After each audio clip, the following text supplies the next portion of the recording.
Hey homeschool friends, welcome back to my channel. My name is Carrie, if this is your first time coming, and today I'm finally doing a 6th grade curriculum review. 6th grade curriculum haul, review, reveal, choices. All right, if you've been following along with my channel, then you know that this year we are using a charter school for my 6th grader. My son, who is 11, he's going to 6th grade. And so our curriculum choices did have to change a little bit from what I originally planned. And I'll get into that a little bit, but I'm gonna do language arts, math, and then I'll do history and science. I'll show you guys what we picked for those things. As you guys know, language arts has a lot of subcategories, so this is a little bit long, but bear with me. So for writing, we are doing IEW's structure and style. This is level B, year 1. And so these are video lessons. There's like 2 days of the week that are video lessons, and the rest of it is like writing assignments. So these are online, and I'm sure you guys have heard about this. So far, we've been liking it, and so that is what we are using for writing.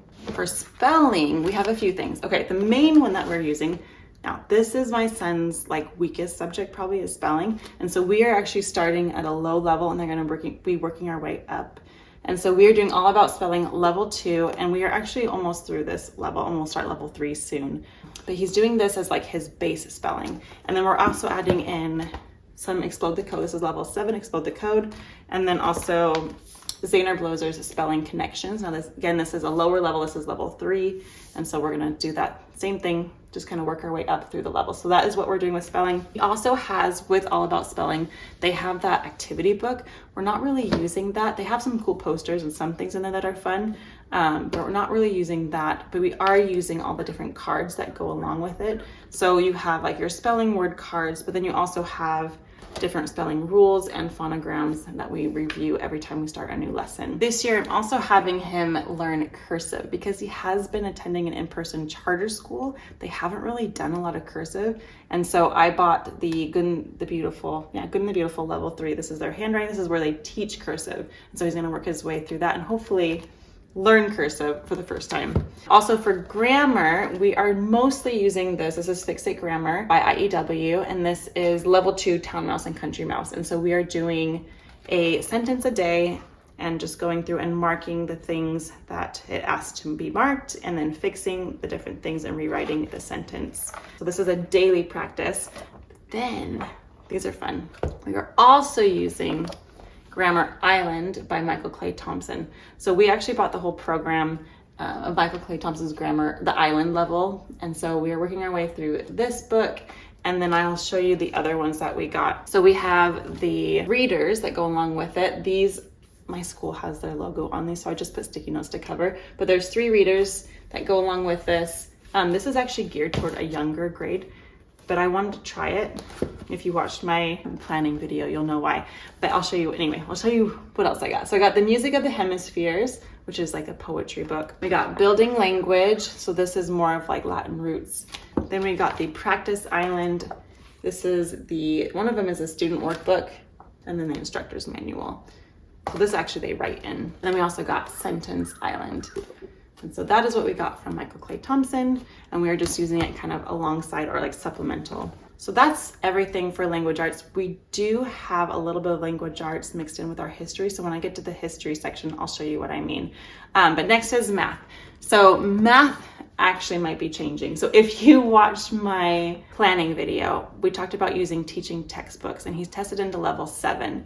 And so when I went to talk to our charter school about that, they actually didn't recommend using that program. And so they gave me a list of other, this is kind of a long story, but they gave me a list of other programs to try out, ones that I've already heard about, like Singapore, stuff like that. But anyway, so we went with Math Mammoth. Now he tested into level 5 with Math Mammoth. And the reason I think he did is because their level 7 is actually pre-algebra, where most of the time they do level 6, level 7, and then pre-algebra. So anyway, I asked my teacher, I was like, should we do level 5 since he tested into level 5? And she said, no, go ahead and do level 6 anyway, because that's the grade that he's in. So it's a little bit of a weird situation, to be honest. I didn't really like that. But we decided to give Math Mammoth a try, and I think we're gonna be switching because we've been using this for a couple weeks and haven't been that fond of it. So I actually went online to do the free trial for level 7 of teaching textbooks. And I also printed off the Good and the Beautiful's level 6, just a few lessons in there. So we're going to try out those and see if we like them better. So this might be changing, but we do have the full curriculum for Math Mammoth as well. Okay, next we have history and science. Now they're like these other subjects, I feel like there's a story that goes along with this as well. So if you watched my planning video, originally we were going to do a co-op group and we were going to do science and history with the co-op group. And so we picked medieval history to do.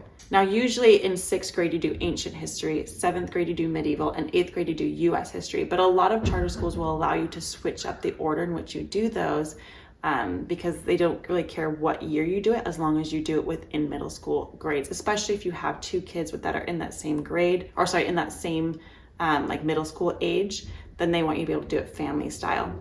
So, and even one of the teachers that works with our sister school, they said that their school, totally allows you to do that. So we thought we were in the clear. And then when I actually talked to our homeschool, our charter school, they said, no, he has to do ancient history this year. And then also, so we were planning, we're like, okay, we'll do ancient history with him, but then we'll still do the medieval history with the co-op. And then our co-op teacher ended up not being able to teach. And so everything kind of just like fell through with history. And it was honestly like a big bummer. So we had to switch gears. And so we decided to do, which I'm not that sad about this choice, but we are doing BookShark, because if you know me, I love Sunlight and I love BookShark. And so we are doing World History year 1 of 2. This is actually ancient, and then it goes into medieval history halfway through the year.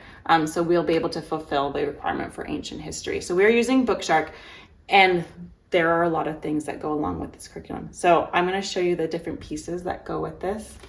We're using the timeline figurines still from them, but I ended up getting the School Nest History Timeline Notebook, and we'll just add in the different pieces as we go through history as it tells us in the teacher's guide. So this is kind of a fun one.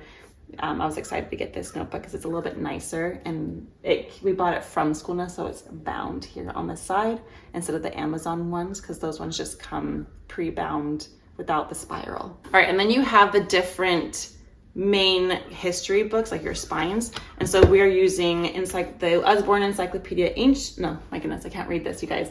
Usborne Encyclopedia World History from Ancient to Modern Times. And then we're using Story of the World. We're doing the Ancient, Volume 1, Ancient Times, and then Volume 2, Medieval, or the Middle Ages. Volume 2 is the Middle Ages, not medieval, but same thing. So those are our spines. Now, we have a lot of read alouds that go with this program. So the first one is going to be favorite poems, old and new. And again, I put sticky notes to block out my school's name just for some privacy. We're reading the Trojan War. Again, these are read alouds. The Golden Goblet, A Single Shard, The Silver Branch, The Shakespeare Stealer, The Second Mrs. Gioconda, The Great and Terrible Quest, The Hidden Treasure of Glaston, A Murder for Her Majesty, and I, Juan de Pareja. And there's actually 1 or 2 books that I'm missing. So most of these I was able to get from my school library, which is awesome because I didn't have to repurchase all the books because I already purchased medieval stuff. So I was able to get stuff from my school library, which was awesome. Okay, so now let me show you the readers that we're doing. And this is what I mean by our language arts is kind of also in history. So these are the books that my son will be reading on his own this year. So we have The King's Shadow, Black Horses for the King, Mara, Daughter of the Nile, The Ides of April, Mystery of the Roman Ransom, Greek Myths, The Bedouin's Gazelle, Catherine Called Birdie, Adam of the Road, A Proud Taste for Scarlet and Minerve, The Samurai's Tale, and Leonardo da Vinci. So I think I'm missing like 2 books total, 1 reader and 1 read aloud, but those are most of the books that we'll be reading this year for history. So exciting stuff. And then one other thing I forgot to mention that we are using for history is the Story of the World test book. And this is just for Volume 1, Ancient Times. This is so we have something to show our charter school to prove that we're doing history. Because it's hard when you're just reading books to show proof of what you're doing, and we have to turn in work samples. So this is just purely for work samples to turn into our charter school. Okay, so like history, something similar happened to science as well. We originally picked Apologia's Anatomy and Physiology, And we are still using that with our co-op, but we also have to fulfill the requirements for the state. And so that was Earth and Space Science. And so we picked a curriculum for Earth and Space Science, and then we also picked the co-op one. So for co-op, we're doing the Exploring Creations with Human Anatomy and Physiology. This is by Apologia. So it comes with the textbook and also a student journal notebook. And then surprise, for fulfilling the requirements, we chose BookShark's Earth and Space Science. And so this actually comes with experiments and a whole bunch of books as well. If you watched my unboxing, you saw those, but I will show you what this comes with. So we've got this giant book called Explanatorium of the Earth, DK's Eyewitness Universe, Usborne Weather and Climate Change, Garbage, Follow the Path of Your Trash, and Along Came Galileo. So those are the books that we're reading. And then we also have the activity sheets that go along with the program. And so every day there's a few questions that you answer according to what you read in the books. So because we're doing 2 sciences, I don't think we're going to be doing the science experiments from BookShark, because that just feels like a lot, even though I do have the supplies. And I thought about getting the videos as well, just so they could watch the videos that go along with it. But I think we're just gonna stick to what we're doing right now, which is just doing the book work for science. And then when he does the co-op, they usually do an experiment. So far, at least the last couple of weeks, they've done an experiment with their anatomy and physiology book. All right, so this is everything that we are using for 6th grade this year. I may add in the Gentle and Classical Press, their On Mission magazine, because I'm trying to figure out a way to pull in geography as well. And then my son does do a scripture study, and we do, every night we read from the scriptures as a family. So that is definitely part of our day, including Jesus Christ and our Savior in our daily work as well.